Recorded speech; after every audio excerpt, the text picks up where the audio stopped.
Bonjour Rémi Crudo. Bonjour Gilles. Comment ça va ? Très bien, merci. Bon, on va parler d'identité numérique avec toi. On peut créer une identité numérique avec la Poste. Comment ça marche et à quoi ça sert ?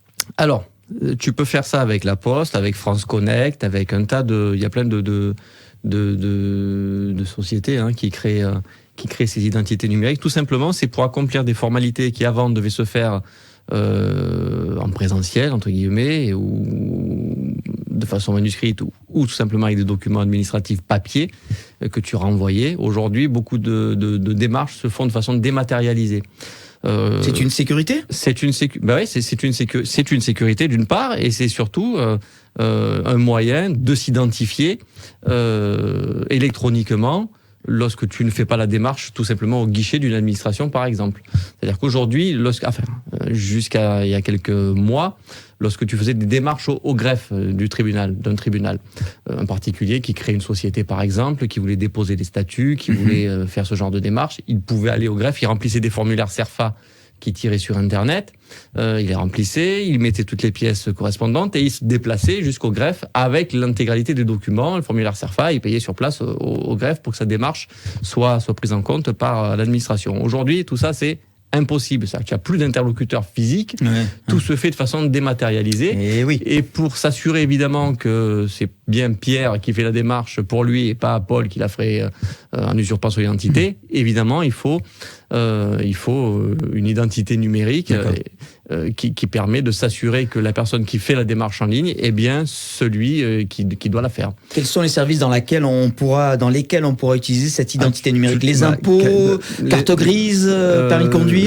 Tu le fais principalement pour le greffe, pour l'INPI. Moi, ce que je pratique pas au quotidien, mais très régulièrement, c'est le greffe, l'INPI, l'INPI. Tu le fais effectivement pour les cartes grises aussi. Je crois maintenant tu es obligé d'avoir une identité numérique.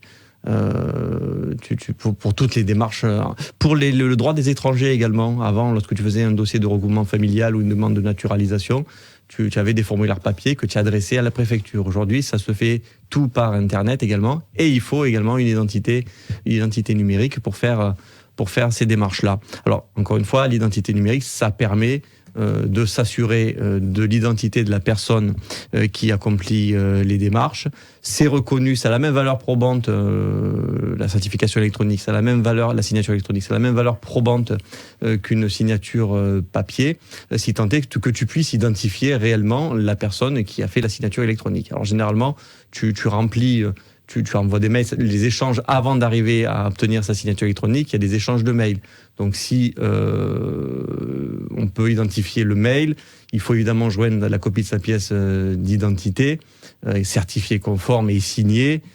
Et là, on te crée ton identité numérique. Après, tu reçois une notification lorsque tu fais une démarche. Tu valides sur ton smartphone ta signature et les choses se font comme ça. Carte d'identité à jour et il faut que la photo aussi, on ait la même tête que maintenant. Tout à fait. Voilà, parce que si quand on a fait sa carte d'identité il y a 10 ans, on ne portait pas de lunettes, on n'avait pas de barbe, et que là maintenant on a des lunettes et une barbe. C'est du vécu. Voilà, regarde, il suffit de me regarder. Là, ça fonctionne pas. Exactement. Merci beaucoup Rémi. Merci à toi. On te dit à bientôt.